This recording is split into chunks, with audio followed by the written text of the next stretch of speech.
Bismillahirrahmanirrahim. Assalamualaikum warahmatullahi wabarakatuh. Alhamdulillah wassalatu wassalamu ala Rasulillah wa ala alihi wa sahbihi wa man tabi'ah hudah wa mawalah wa la hawla wa la quwata illa billah. Para pemirsa yang dirahmati Allah, para sahabat pemirsa Abkar TV yang dimuliakan Allah Subhanahu wa taala, senang kita kembali bisa bersama dalam kesempatan kajian di channel Abkar TV. Mudah-mudahan senantiasa kita selalu berbagi manfaat dan kebaikan serta amal jariah di bidang keagamaan insyaallah. Amin ya rabbal alamin. Pemirsa yang dirahmati Allah Subhanahu wa taala, pertemuan kita dalam kesempatan ini insyaallah akan membahas beberapa pertanyaan-pertanyaan yang kerap disampaikan jamaah-jamaah pengajian, baik di majelis-majelis ta'lim ibu-ibu maupun di majelis tausiah yang ada di masjid, khususnya yang dihadiri oleh bapak-bapak. Tentang apa pertanyaan-pertanyaan tersebut? Yaitu terkait tentang serba-serbi sholat sunnah. Insya Allah akan kita bahas dan silakan diikuti sampai akhir sehingga kita dapat memahami dan juga dapat menangkap apa yang diulas dalam kesempatan kajian ini sebagai suatu khazanah keilmuan yang dapat kita amalkan dalam menunjang ibadah-ibadah kita insya Allah. Ikuti terus sampai akhir.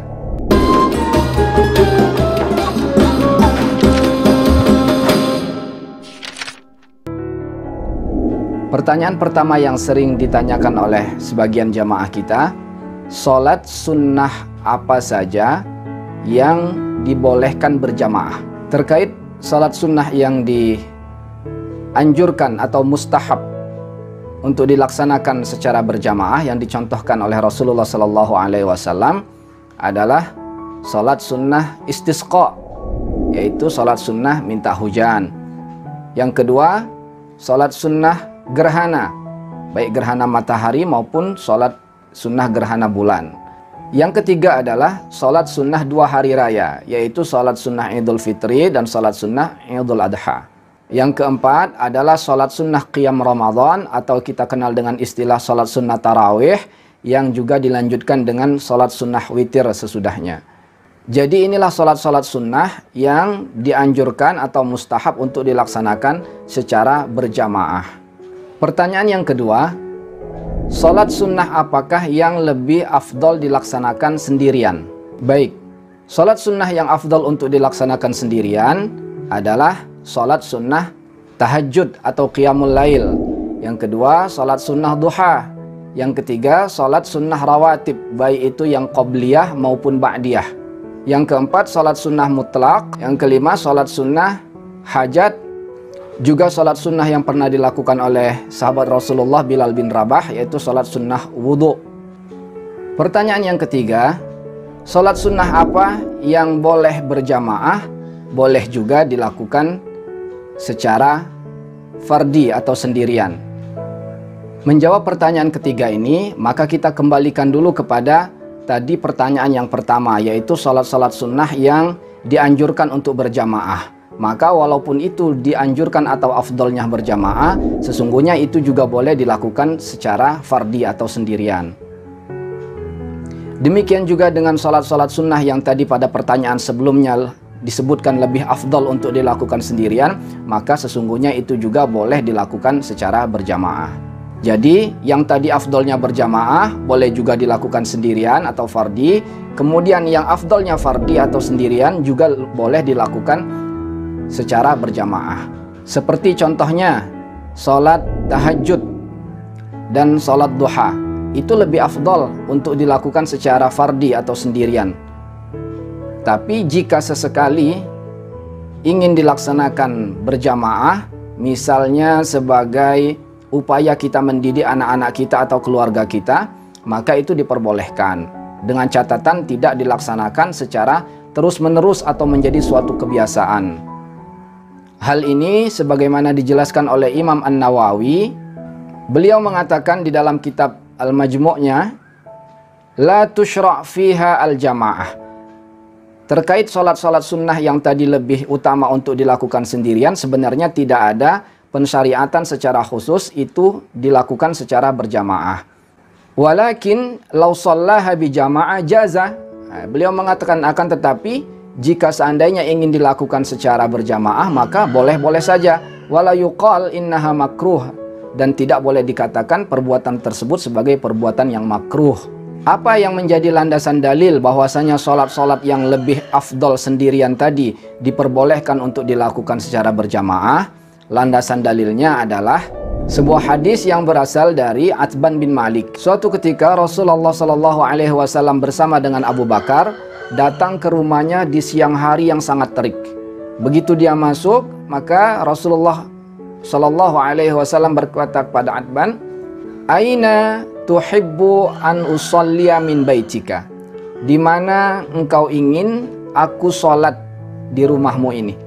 Di mana? Tempat atau bagian mana dari rumah Utban ini yang diinginkan? Dia ingin Rasulullah sholat di sana agar dia menjadikan tempat tersebut sebagai musola di rumahnya. Maka Utban menunjukkan di mana tempat di mana dia ingin Rasulullah sholat dari bagian yang ada di dalam rumahnya. Maka Rasulullah SAW sholat di sana, dan sebelum sholat beliau memerintahkan kami, kata Atban, yaitu dia dan Abu Bakar, untuk membuat shaf di belakang Rasulullah SAW. Artinya apa? Rasulullah sholat dan juga ternyata diikuti oleh tuan rumah dan juga oleh Abu Bakar sholat di belakang beliau sebagai makmum. Nah, tentu saja sholat yang dilakukan oleh Rasulullah di rumah tersebut itu adalah sholat sunnah, bukan sholat fardu, karena Rasulullah senantiasa sholat fardu di masjid. Hadis ini diriwayatkan oleh Imam Al-Bukhari dan Imam Muslim.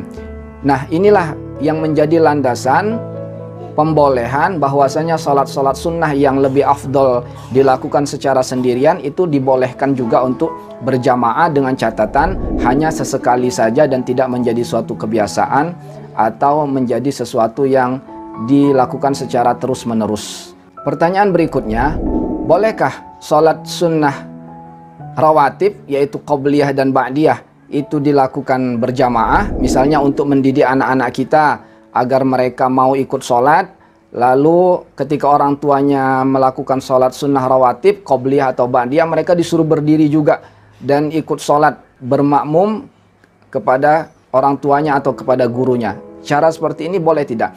Nah, tentu saja jawabannya sama seperti penjelasan sebelumnya, bahwasanya pada prinsipnya sholat-sholat sunnah ini dianjurkan atau lebih utama dilakukan secara sendiri, tapi jika sesekali untuk tujuan tertentu seperti pendidikan, maka itu diperbolehkan dengan catatan tidak menjadi pembiasaan. Karena apabila seorang yang kita didik sudah mampu untuk melakukannya, maka anjurkan dia untuk melakukan secara mandiri.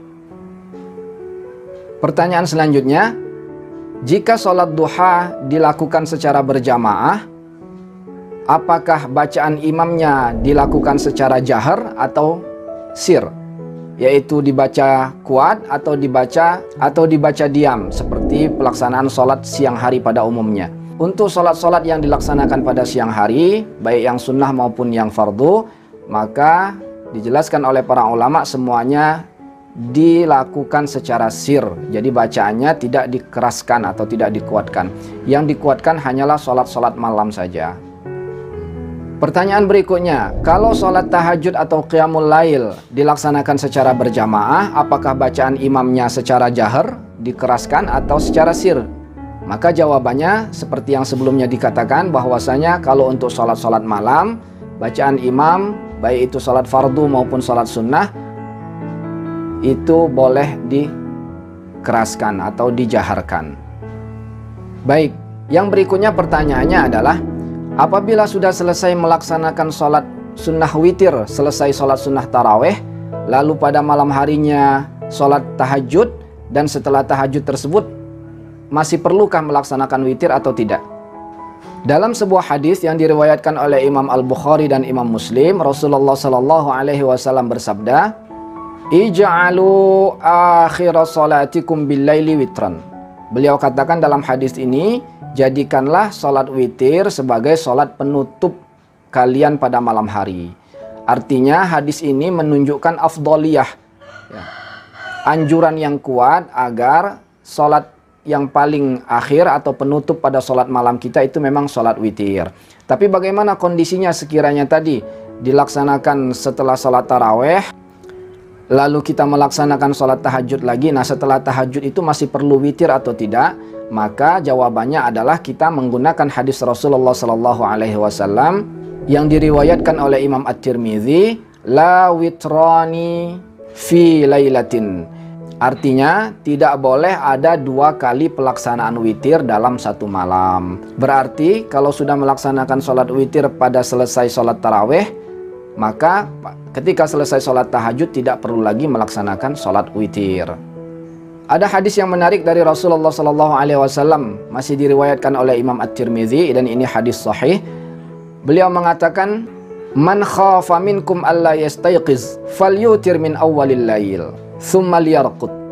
Beliau katakan di dalam hadis ini, siapa yang khawatir tidak bisa bangun malam untuk melaksanakan sholat witir, maka sebaiknya sebelum tidur pada awal malam dia sudah melaksanakan sholat witir, lalu setelah itu baru tidur. Artinya tadi mengawalkan diperbolehkan, kalau khawatir nanti tidak terbangun malam, tapi nanti ketika bisa bangun malam dan bisa tahajud lagi, maka tidak perlu lagi melaksanakan sholat witir, karena memang tidak boleh ada 2 kali pelaksanaan witir dalam satu malam. Pemirsa yang dirahmati Allah Subhanahu wa Ta'ala, ini mungkin beberapa pertanyaan yang kita ulas dalam kesempatan ini terkait serba-serbi sholat sunnah. Mudah-mudahan bermanfaat dan menambah khazanah keilmuan kita. Jangan lupa untuk terus menyimak kajian-kajian yang sudah kami posting atau kami ulas dalam channel Abkar TV ini. Mudah-mudahan bermanfaat dan menjadi amal jariah kita semua. Terima kasih. Assalamualaikum warahmatullahi wabarakatuh. Semoga menjadi amal kebaikan dan amal jariah untuk kita semua. Abkar TV.